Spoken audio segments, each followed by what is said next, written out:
السلام عليكم ورحمة الله. النهاردة هنبدأ نتعلم أو نتكلم على مايكروسوفت وورد. الوورد زي ما احنا عارفين كلنا بنشتغل عليه، بس النهاردة احنا هنتكلم اختصارا وبرضه حاجات يمكن ما بناخدش بالنا منها أوي. الوورد هنا زي ما انتم شايفين، طبعا هنا الفونت، والفونت ده هنا فيه فونتس كتير ممكن تعمله داونلود. أنا عندي أهو كتير جدا، ممكن تعمل بس فونت وتعمل له سيرش على جوجل وتنزله.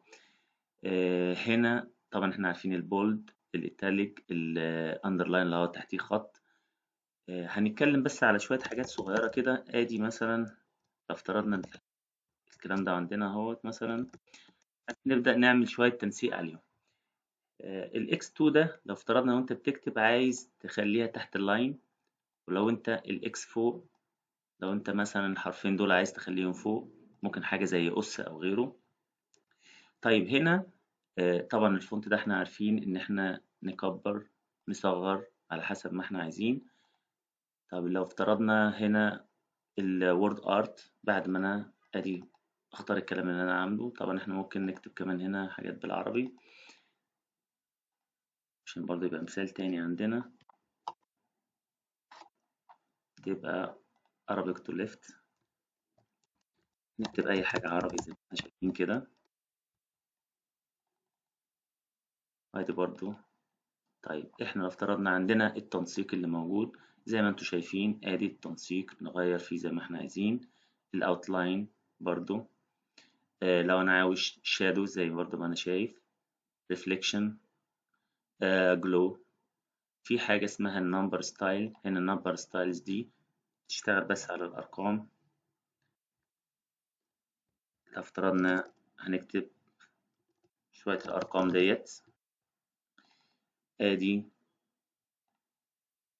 النمبر ستايلز. لو انا اخترت ده بص هيبقى بالشكل ده كده. لو انا اخترت ادي النمبر ستايلز ده كده مثلا، هيتغير معايا، وادي الديفولت بتاعه يرجع تاني زي ما كان.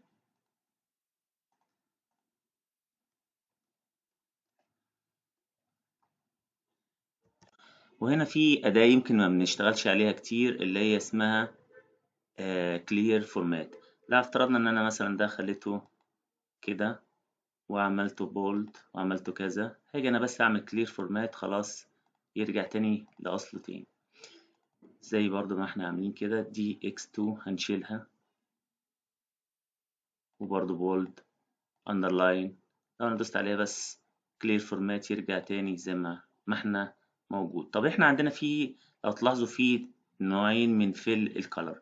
الفيل كالر الاولاني ده للتكست. لو انا ما ظللتش حاجه وقفت هنا بس كده واخترت دوت، هيظلل لي الرو كله.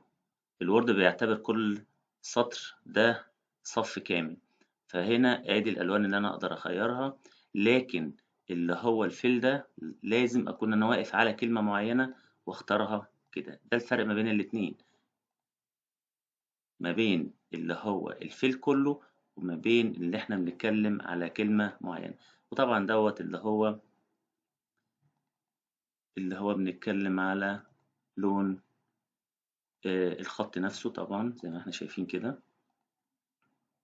طيب في نقطة في كمان هنا اللي بنتكلم على السنتنس كيس واللور كيس، وده طبعا لو احنا افترضنا كتبنا حاجة هنكتب كلام كتير. مثلا هنقول مثلا الريد كار اللي موجودة هنا، لو انا ظللتها كده، طبعا ده احنا بنفترض ان الكلام هيبقى كتير جدا في الصفحة، فاحنا في sentence case هيجيب اول حرف بس يبقى كابيتال. طب لو انا مش عايز كده، انا عايز lower case كله هيبقى small، لو انا عايزه upper case كله هيبقى capital، لو انا عاوز capitalize يعني كل كلمة اولها حرف capital. وهنا في توجل ديت ان اول حرف بيبقى small. طيب هنا في عندنا حاجة اللي هي البوليت اللي احنا بنشتغل عليها. طب البوليت اللي احنا شايفينه ده كده كله ممكن تختار اي حاجة من دول وتشتغل عليها، مفيش اي مشكلة.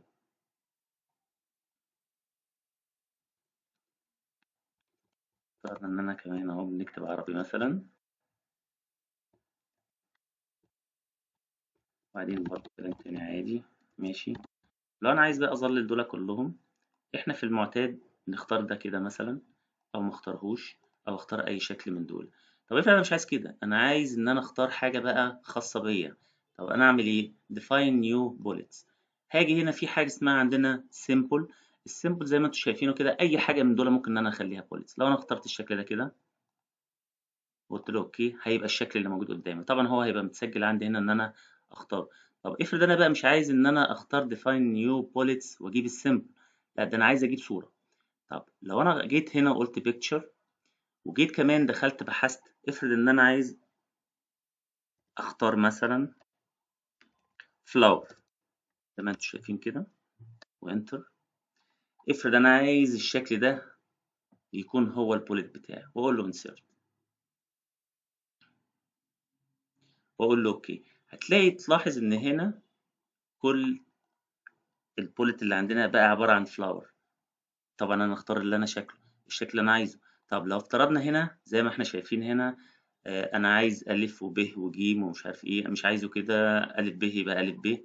وفي اخترت هنا مثلا define new number formats، انا عندي الف ب ت، لا انا عايز الف ب ج. لو انا عايز اعمله كده، طب بلاش كده، انا عايز بقى ان انا اعمل لي انا فورمات خاص بيا. هاجي انا اعمل كده بس واقول له define new multiple list. انا عايز الليسته بتاعتي، اخش مثلا multiple list زي ما احنا شايفين كده، تمام. او الحروف اللي انا عندي ده ليفل 2، لما يجي يخش السطر اللي وراه التالت الرابع كل حاجه من دي طبعا، وما انا نازل اختار كمان الحاجه اللي انا عايزها. طب انا افرض انا عايز اعمل ستايل خاص بيا. الستايل الخاص بيا ادي define new list style، وهاجي مثلا هقول له هنا ده اسمه my style. طب ايه الماي ستايل ده؟ هنعمل فيه ايه الماي ستايل؟ الماي ستايل دي هنيجي نقول له اوكي بكل ليفل فيه. ادي الليفل الاولاني، الليفل الاولاني والله انا عايزه الف ب ت. واجي انا عايز الليفل التاني نخليه مثلا ابجد. وعايز الليفل التالت مثلا اختار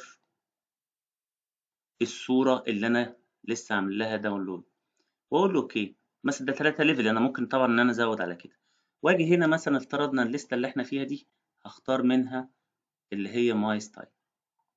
ادي اللايبرري، واخش على اللاي ليست ستايل بتاعتي وهختارها. لما اجي اختار كده، لو افترضنا هنا ده تاني ليفل، هعمل له بس ده كده شويه، دي بتجيب الحاجه شمال شويه، يعني مثلا اللي هو الليفل التاني من القائمه اللي انا بختارها. طب ده الليفل التاني كنت عامل الف ب ابجد، هتلاقي ابجد على طول. طيب الليفل التالت لو انا عملت كده انتر مثلا، كتبت برضو هنخليها عربي او حتى انجليش مش مشكله، وادي يعني هنخلي ده بقى الليفل التالت. هتعمله كده هيبدأ يظهر لي الصورة اللي انا عاملها، يبقى اصبح الليست اللي انا بعمله دي ليست بتاعتي. طيب افرض انا بقى عندي هنا، طبعا ده يعتبر كده انا عايز اعمل هنا بوردر. البوردر اللي موجود هنا لو افترضنا ان انا اخترت كده، بيتعمل للفقرة اللي انا بكتبها. يعني مثلا لو دي فقرة هيعملها دي كلها. طب لو انا افترضنا ان ده كله، انا عملت ده كده اهو من غير اي حاجة، قعدت اكتب طبعا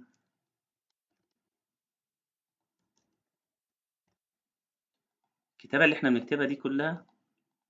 طبعا الكتابة ممكن تبقى أكتر من كده بكتير. أهو زودنا شوية بس الكلمات دولت. هتيجي هنا دي الفقرة أنا عايز أعمل لها بوردر. أدي البوردر اللي موجود. أنا عايز البوكس ده مثلا، هنختار لأ أنا عايز مثلا ده كله مثلا. أنا عايز هنا أهوت.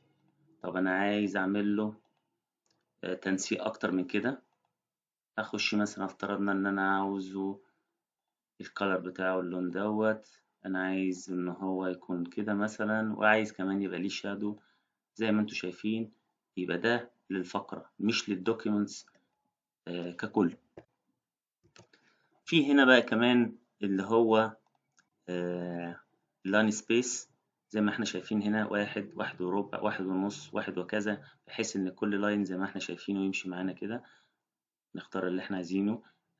وفي كمان ان احنا نعمل يمين في النص شمال. طب انا عايز اعمل له جاستيفاي، بحيث إن هو لما يتعمل له جاستيفاي هو هيمد لغاية آخر الصفحة.